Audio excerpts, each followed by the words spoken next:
Hello there, dear friends, and welcome once again to the Relaxed Fantasy Review. Today, we're going to be doing a character build for one of the most difficult characters to play in D&D, the Sorcerer. Why are sorcerers so difficult to play? Well, first of all, they're primary spellcasters, which means that they don't really have any combat abilities. They don't have any armor proficiencies, they don't typically use weapons, they don't prioritize their physical power, so they're really, really easy to kill. Um, so they lean very heavily into their magic. But sorcerers have the unfortunate position of being a caster that has one of the shortest spell lists in the game. And I don't mean options. They have plenty of options. It's just the fact that they only get to learn very few spells. For the first 10 levels of the game, you have a number of spells that is equal to your level plus 1. So a level 1 sorcerer gets to learn 2 spells. That's it. And then the next level they get 3, and the next level they get 4, and so on. Wizards, on the other hand, their direct competition to the sorcerer, get 6 spells to start, and then an extra 2 every time they level up. And they can gain more by copying spells into their spell book, so they have loads of spells. The sorcerer makes up for this with, you know what, I'm getting ahead of myself. Let's build this sorcerer from level 1 up to level 5, and we'll go over how a beginner should approach playing a sorcerer for the first time. Before we start, I'd like to let you know that for just $1 a month, you can support this channel and what I'm doing here on YouTube. Below the video, there's a join button. If you spend $1 a month, you can get a little badge next to your name in the comments letting me know that you are a supporter, and my undying gratitude. Thank you so much for watching and supporting me here on this channel. Sorcerers are complicated, so let's start at the beginning with our race, our ancestry. I've chosen from the Monsters of the Multiverse book the Githyanki. They're an interesting astral race, but they are reasonably well known at this point in D&D. They've been around in lore for a long time. They actually are where the term Gish comes from. Gish referring to a spell sword, someone who mixes melee combat with their magic. But they are an entire race in their own right. The mortal enemies of mind flayers, and they come from the astral plane, and they're wonderful to play as. You get, as a Githyanki, the astral knowledge feature, which states that when you take a long rest, you can gain a skill proficiency of your choice, as well as a tool or weapon proficiency of your choice. And you can change it out when you rest, so this makes you somewhat flexible when it comes to tools and skills. You then gain psychic resilience, which allows you to resist psychic damage. Psychic damage doesn't come up all that much, but it's nice when it does, so solid pick here. Then you get Githyanki Psionics. This grants you 3 spells as the level is appropriate for you to learn them. Straight away, you get Mage Hand, which is invisible when you cast it, so you can just move things around with your Mage Hand. It also doesn't take any components to cast. You don't need vocal, you don't need somatic, you need none of that. So you can just cast it at will, no matter what your condition is, which is actually kind of nice because it means that even if you're tied up and gagged, you can still cast Mage Hand. That's solid. We're going to gain more spells as we go, and I'll talk about those when we get there. As far as our background goes, I've chosen the Hermit background. It was what the recommended background was, and it gives us some extra skill proficiencies and the discovery feature, which is basically lore in a feature. It just says that you know something, you know a secret, or you know you've discovered something that people want to know, and you have to decide what you're going to do with that. It's a great way to build a backstory, so talk with your DM about that. What's cool about sorcerers, we're going to go over their spells and everything in a minute, but what's cool about sorcerers is actually that at level 1, you get to choose your subclass. This is pretty much a thing that's reserved for sorcerers, warlocks, and clerics. They're the ones that get to choose their subclass straight away. So, no complaints there. For this particular sorcerer, I've chosen the Shadow Sorcerer. It's in Xanathar's Guide to Everything, and it is a solid choice for Sorcerer subclass. It's got some powerful abilities. We'll go over what those are here in a sec.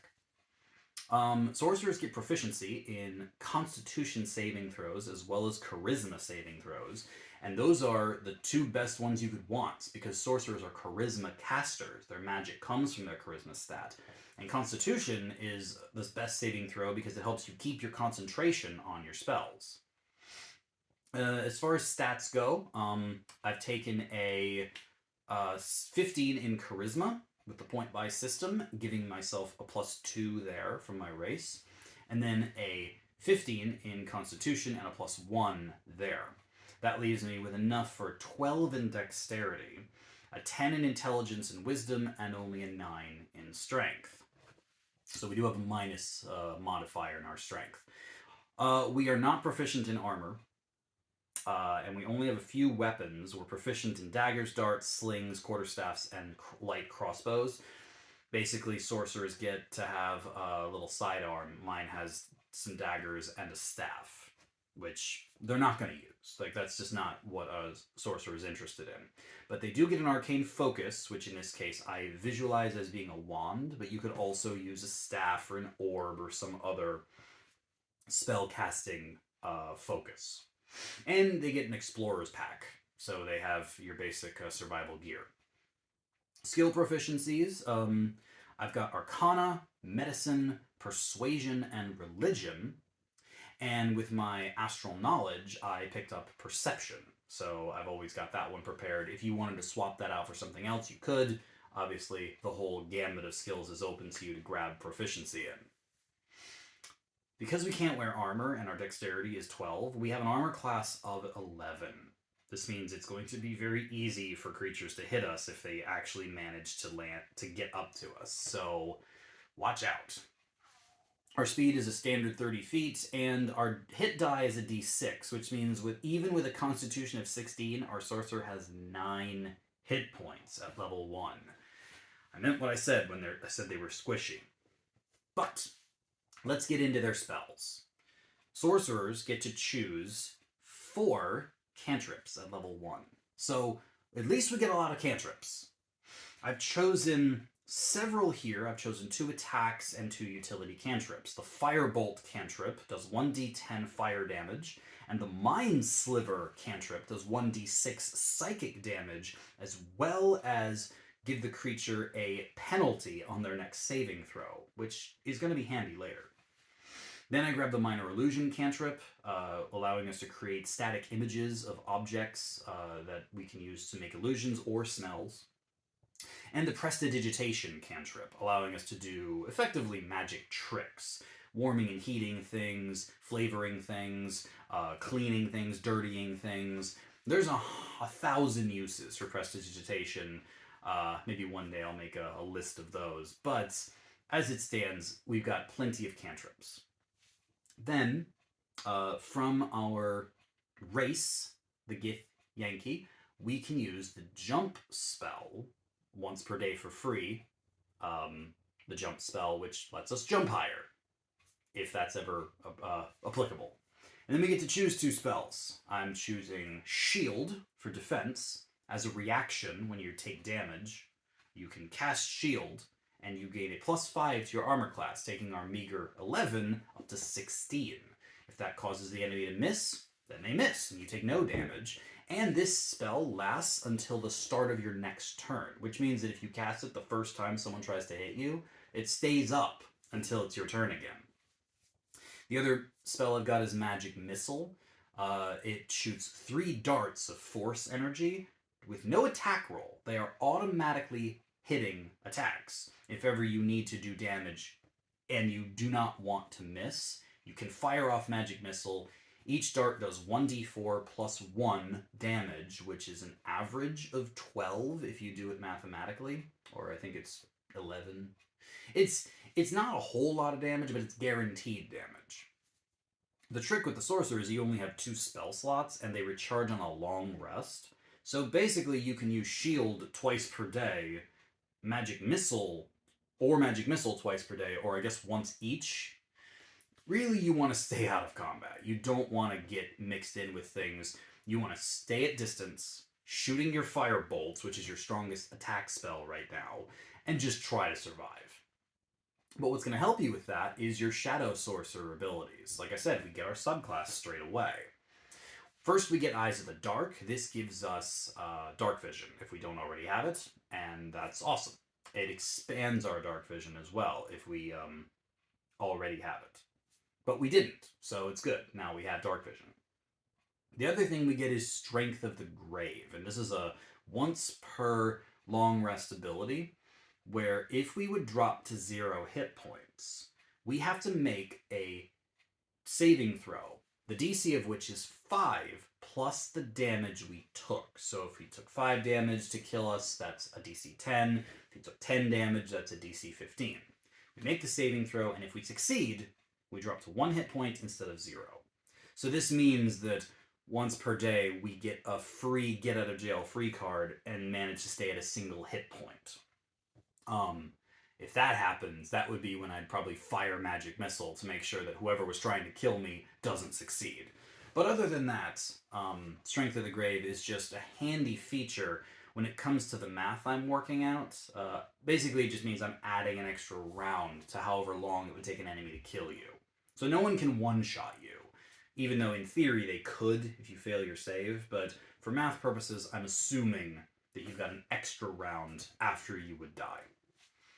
Speaking of which, I've done the math for this character. Starting at level 1, because I do my math for sustained damage, I'm not assuming we're using Magic Missile. That's an emergency shot. I'm just assuming that we are firebolting, and that's it. I'm also not assuming we're using shield all the time. I'm assuming we would use it in an emergency. So, against a CR 1/4 creature, we would have a 65% chance to hit with our firebolt to do an average of 6 damage. That will take 7 rounds to kill them. Against a CR 1 enemy, that's 65% chance to hit, 6 average damage, 12 rounds to kill them. We're not doing much damage right now. However, defending from a CR 1/4 creature, they also have a 65% chance to hit us, which is kind of terrifying. They do 5 average damage, which with our 9 hit points means 9 hit points and Strength of the Grave, it'll take 3 rounds for them to kill us. So we don't want to fight even the basic enemies in close combat. A CR 1 creature, 65% chance to hit 12 average damage, which means that they can kill us in 2 rounds, even with Strength of the Grave backing us up. So, we are struggling. We are really trying to stay away. That's why fighters, barbarians, and paladins are at the front line, to keep people like us from taking damage. But I digress. At level 2, the Sorcerer gets another spell. They get to add 1 more spell to their spell list, and in this case, I've chosen the spell Chromatic Orb. This is an attack that you actually have to target someone with and make an attack roll, but if you hit them, you get to hit them for 3d8 damage of an elemental type, and you get a list of choices. So, if you're wanting to do another big shot and you don't want to take the risk of, or you are willing to take the risk that Magic Missile would avoid by rolling to hit, but you need to deal more damage, this is an option for you. 3d8 is better than 3d4 plus 3. In any case, Chromatic Orb is a spell I'm going to grab here. We also get an extra first level spell slot, so now we can cast Shield, Magic Missile, Chromatic Orb 3 times a day, not each, total. So I'm still not assuming that we have it all the time. You also get something called the Font of Magic. This is effectively what the Sorcerer makes the Sorcerer different. This is the feature they have that no one else has. The Font of Magic gives you sorcery points. Sorcery points at level 2 don't do a whole lot because they just are there and you can use them to convert new spell slots. So 2 sorcery points will get you a first level spell slot. So yeah, you can give yourself an emergency spell slot if you want it. The sorcery points will be used shortly, but for now, the Font of Magic just gives you extra magical energy. And it gives you a number of points equal to your sorcerer level, so 2 right now. But let's jump to level 3 when we get metamagics. This is what sorcery points are really all about. Metamagics are abilities that power up your spells. There's a lot of options that do extra damage or give your spells extra features, but you only get to choose 2 at level 3. I have chosen my favorite 2, and they work well with this character. First of all, there's Quicken Spell. If you spend 2 sorcery points as you cast a spell, you can cast a spell that would normally take an action as a bonus action.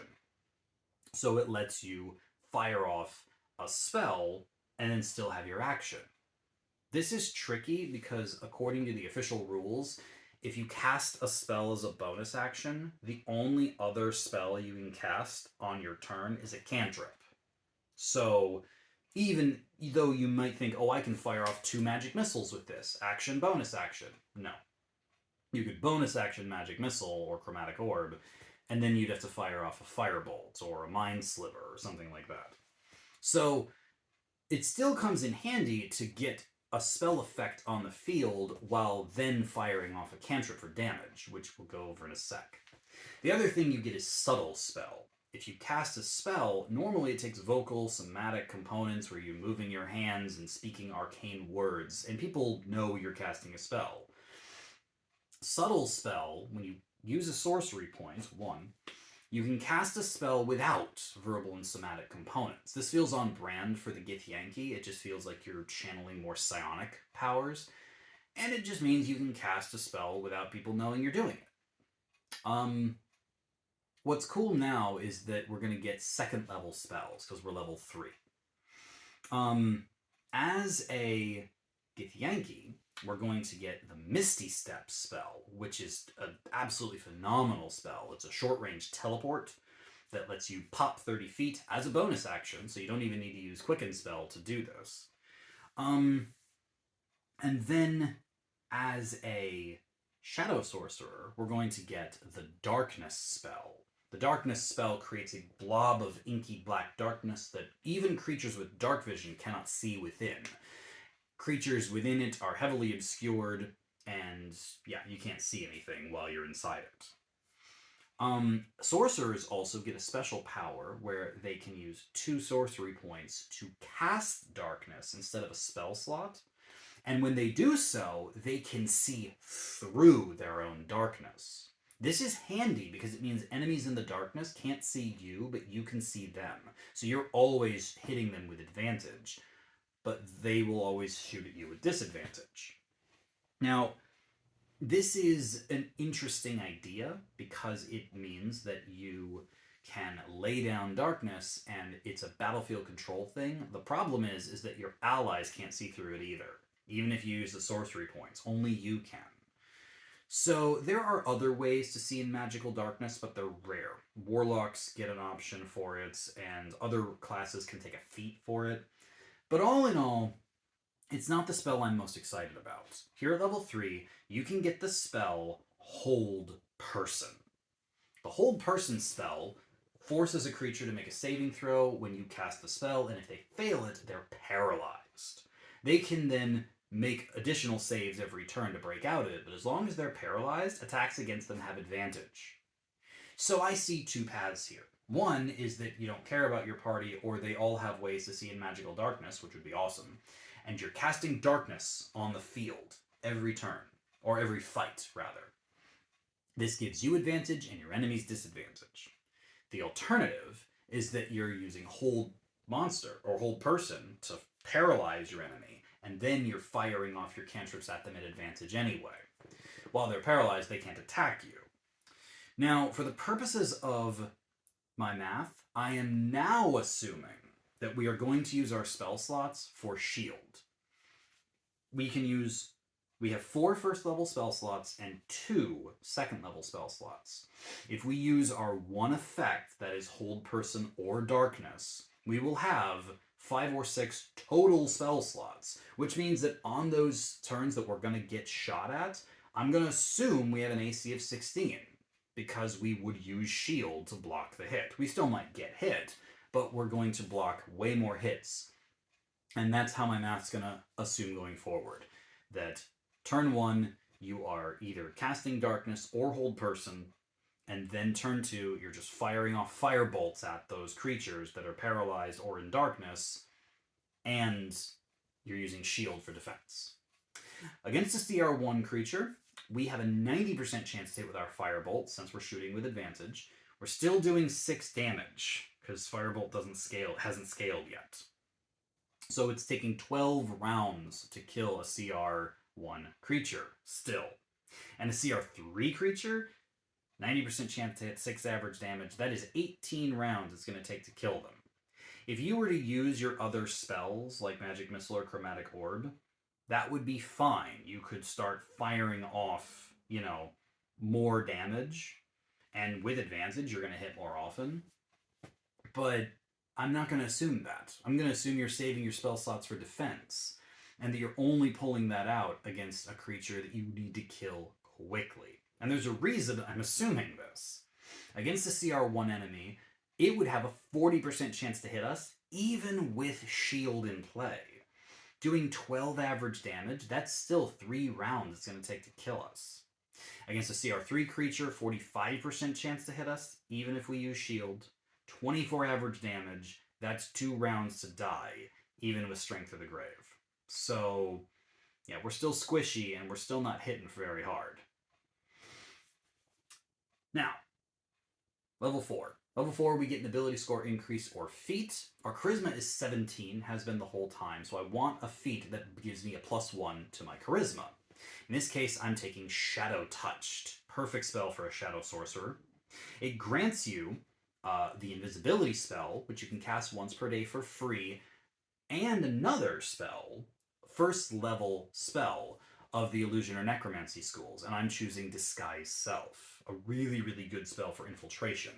And now we have an 18 in Charisma, which is going to give our persuasion checks a bit of a boost, and just make us better as being a charismatic face of the party and an infiltrator with Disguise Self. We can also grab another second level spell, and I'm going to grab Scorching Ray. This is kind of like the fire version of Magic Missile, except it's as an auto hit.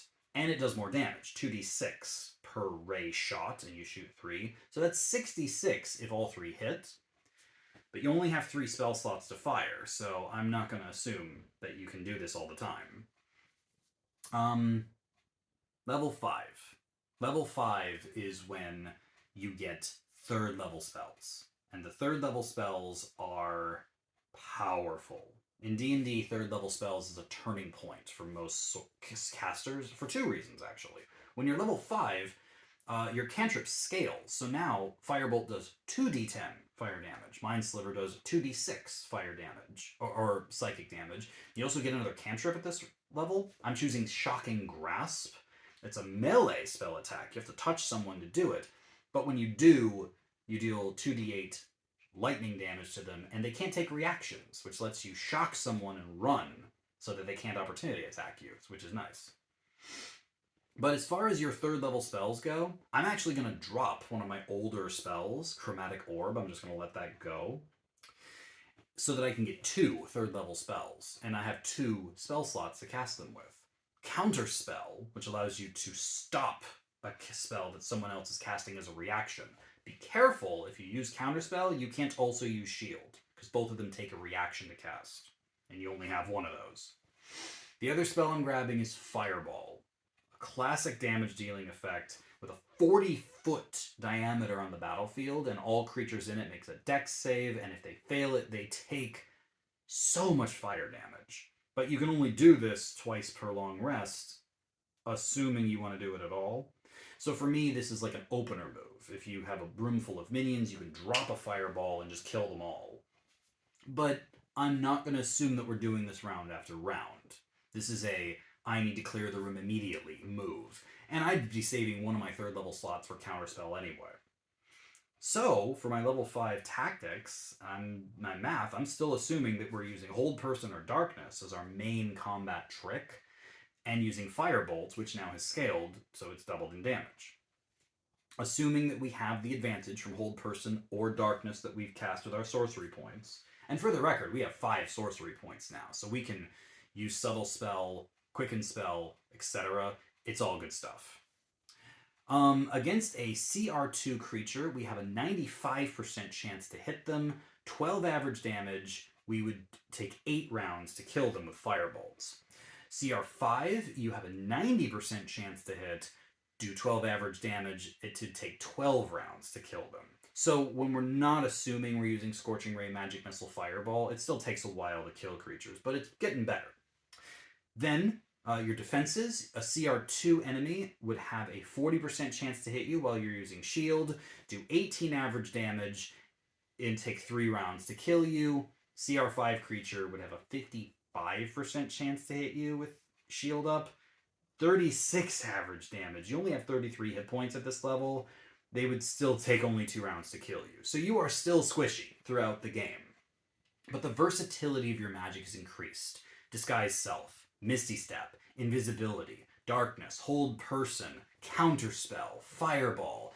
You can subtle these, you can quicken these. It is genuinely one of the coolest things that you can do, being a sorcerer with all of these options. I recommend that anyone who wants to play a sorcerer think carefully about your spell selections, use your cantrips for your main damage, and overall just lean in to doing these battlefield control effects to the best of your ability. And when you really need to bring the fireworks, you can drop your fireball. This has been the Relaxed Fantasy Review. If you enjoyed the video, please like and subscribe down below. Have a look out for that join button down there, and keep your eyes peeled for more character creation coming down the line soon. Have a good one, my friends.